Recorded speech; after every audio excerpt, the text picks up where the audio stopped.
O que é que está bloqueando a receptividade de alguém? Se eu tiver que ser receptivo, o que devo fazer? Se você quer que a luz do sol entre, não precisa travar uma grande luta, só precisa abrir a janela, não é? Qual é a primeira coisa que você faz pela manhã? Não use o seu ser profundo. Não tente se conectar.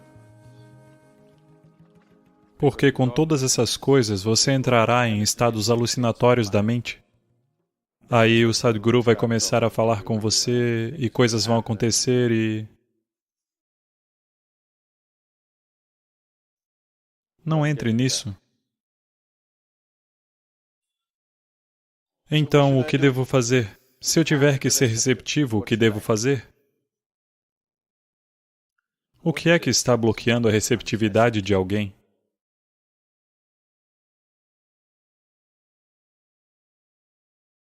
É que...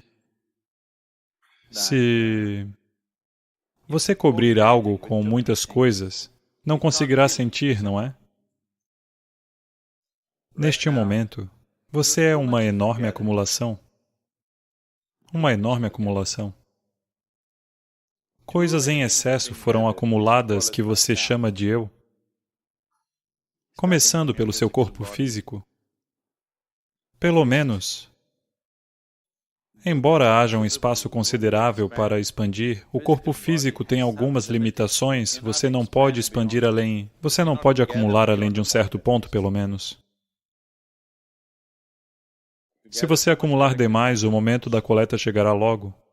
Sim, pelo menos o corpo físico há uma limitação, mas com a estrutura mental você pode acumular fenomenalmente.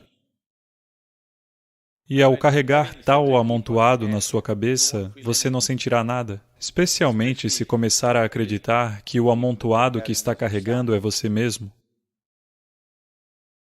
Quanto menos você se tornar, mais receptivo você se torna. Quanto mais você se tornar, menos receptivo você se torna.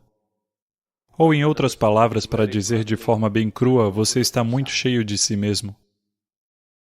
Se você reduzir isso, como pode não sentir? Você terá que sentir. O que eu deveria sentir? Eu deveria ouvir sua voz? Por favor, não. Se quiser ouvir minha voz, coloque um CD ou algo assim. Se estiver ouvindo vozes, então você precisa de tratamento. Isso não é sobre ouvir vozes. O que está sendo inserido em você na forma de iniciação é um processo vivo. Se você não estiver muito cheio de si mesmo, se você sentar aqui, isso irá reverberar constantemente dentro de você, sempre. Portanto, uma vez que haja uma energia viva dentro de você, tudo o que você precisa fazer é liberar o espaço para ela. Se você liberar o espaço, não deixará de percebê-la. Se você quer que a luz do sol entre, não precisa travar uma grande luta, só precisa abrir a janela, não é? Então, apenas olhe para si mesmo e veja.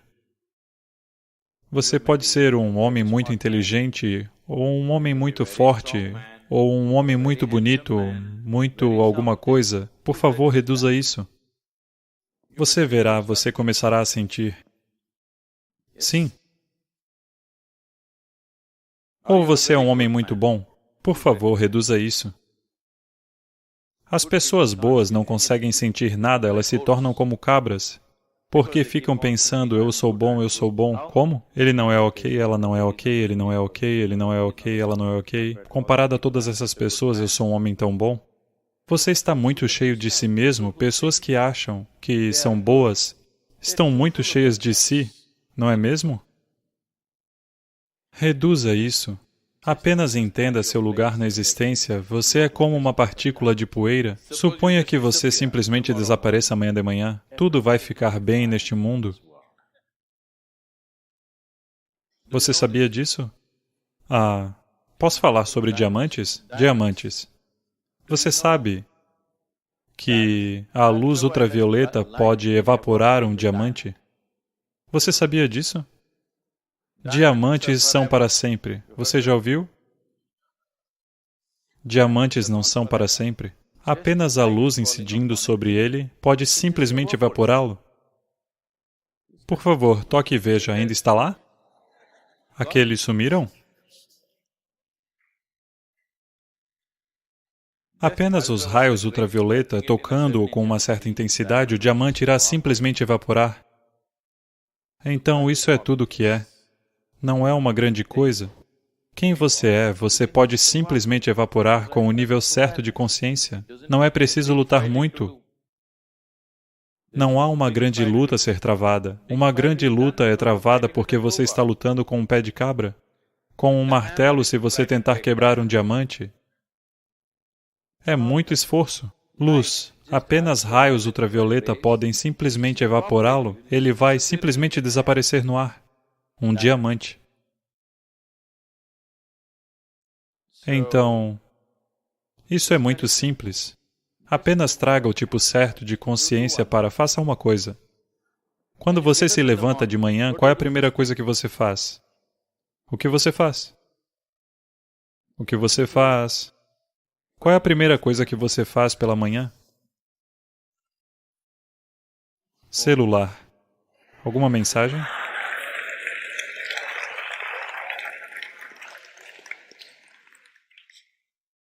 Faça uma coisa, levante-se de manhã e sorria.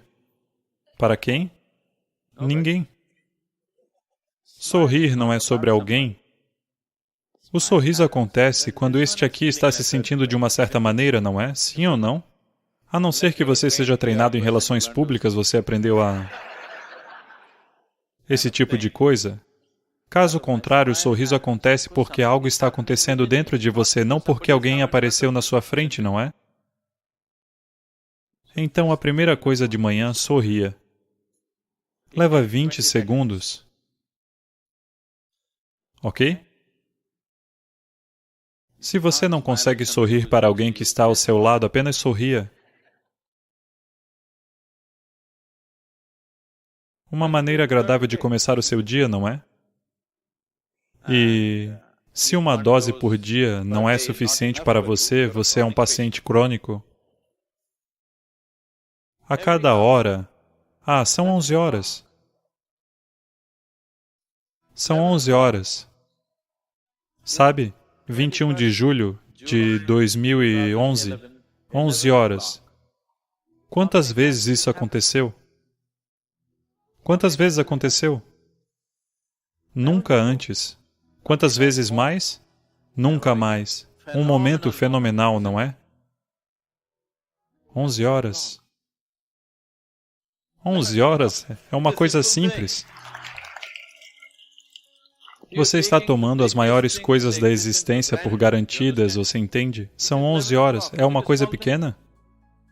É uma coisa pequena? Fantástico. Apenas uma vez.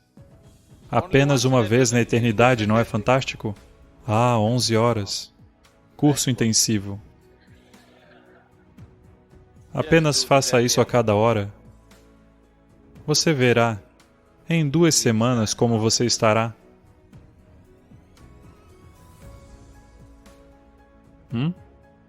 Você pode dar a si mesmo um curso intensivo de 20 segundos, sim ou não? Apenas faça isso, você vai receber.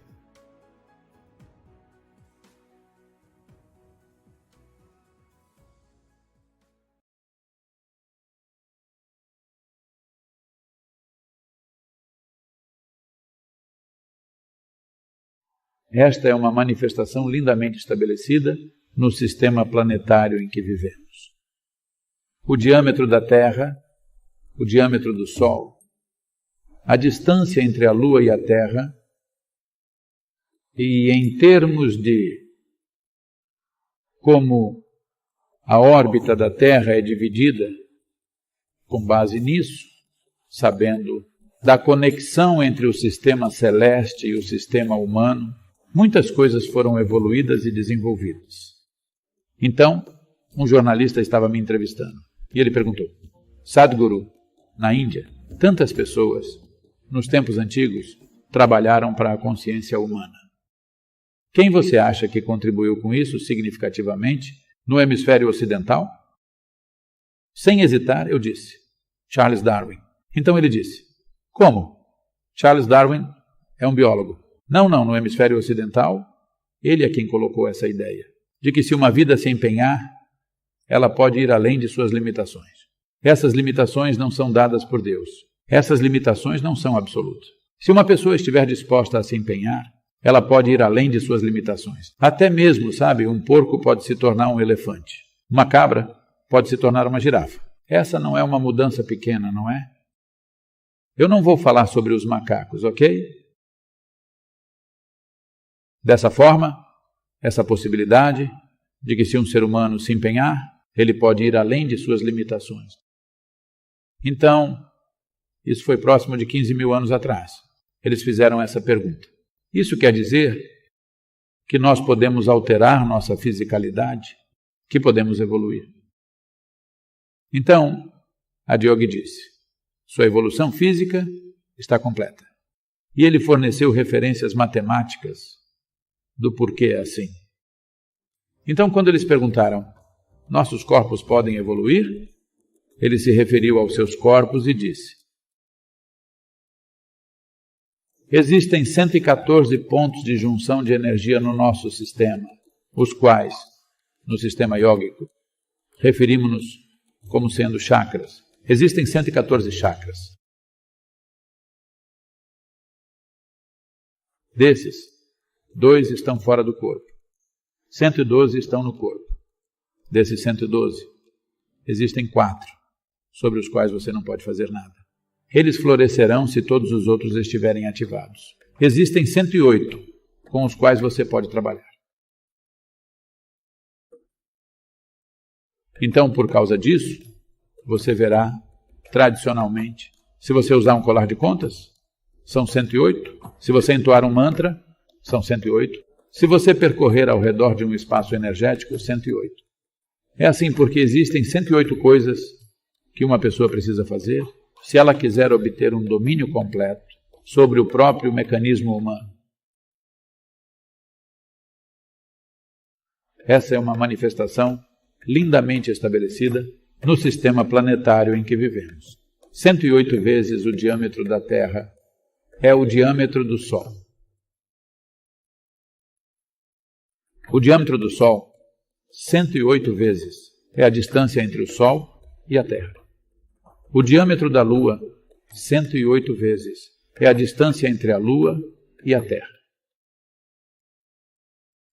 E em termos de como a órbita da Terra está dividida, até mesmo isso equivale a 108. Por exemplo, as posições que a Terra assume ao redor do Sol, isso é chamado de nakshatra. Existem 27 nakshatras. Nakshatra não é uma estrela, é uma unidade de medida aqui. Existem 27 nakshatras. E esses 27 também indicam uma metade do ciclo lunar. Portanto, 27 nakshatras significam 13 meses lunares e meio, e é assim que o calendário lunar funciona. Um nakshatra é dividido em 4 padas, que significa 1/8 do ciclo lunar, que é aproximadamente 3,5 dias. 27 nakshatras vezes 4 padas dá 108 padas em um ano. Então, com o completar de um ano, existem 108 padas. Portanto, isso é quase como as contas que você usa, 108. Neste momento, o planeta Terra está se arranjando na forma de 108 contas ao redor do Sol, e da mesma forma você tem 108 contas, sempre que usa. Isso é quase como um colar de contas ao redor da circunferência do Sol. Com base nisso, sabendo da conexão entre o sistema celestial e o sistema humano, muitas coisas evoluíram e se desenvolveram. É muito interessante que agora, nos últimos 6 anos, os neurocientistas no mundo estão dizendo as mesmas coisas. Essa tem sido uma busca. Podemos evoluir o cérebro humano para além de suas limitações atuais? Então, hoje, os neurocientistas estão dizendo que não é possível evoluir mais o cérebro humano, não por causa de princípios neurológicos, mas por causa das leis da física do planeta. A única maneira que você pode evoluir isso é aumentando o tamanho dos neurônios. Essa é uma maneira. Ou aumentando o número de neurônios. Essa é outra maneira. Se você aumentar o número de neurônios do seu cérebro, a clareza sumirá. Muitas crianças nascem desse jeito. Elas são brilhantes, mas não conseguem pensar em nada, porque não existe clareza. À medida que crescem, naturalmente ocorrerá certa quantidade de morte cerebral. E então elas se tornarão estáveis. Se isso não acontecer, elas sempre estarão dispersas. Outra maneira é aumentando o tamanho do neurônio. Se você aumentar o tamanho do neurônio, o volume de energia que um neurônio consome será tão elevado. Até mesmo agora, se você está em uma posição de repouso agora, 20% de sua energia está sendo consumida pelo seu cérebro neste momento. É uma parte do seu corpo com altíssimo consumo de energia. Esse tanto do corpo consome 80%. Esse tanto de cérebro consome. Desculpe, não se sinta insultado pelo tamanho, ok? Esse tanto de cérebro está consumindo 20% de energia. Se você aumentar o tamanho do neurônio, ele consumirá de 30% a 40%. Isso significa que se tornará insustentável. Portanto, hoje neurocientistas estão dizendo que as leis físicas do planeta não permitirão crescimento adicional do cérebro humano. Podemos apenas aprender a usá-lo melhor, mas não podemos desenvolver um cérebro maior. Isso Adiyogi disse 15 mil anos atrás. Ele disse: a sua evolução física está completa, porque o sistema solar não permitirá. A menos que algumas mudanças dramáticas aconteçam no sistema solar, você não pode evoluir fisicamente. Mas existem outras maneiras de evoluir. E ele ensinou os métodos de como um ser humano pode evoluir além de suas limitações. E não precisa ser uma evolução física. Não quer dizer que você perdeu sua cauda e tem que crescer chifres. Significa que existem outras maneiras de evoluir que não precisam ser físicas.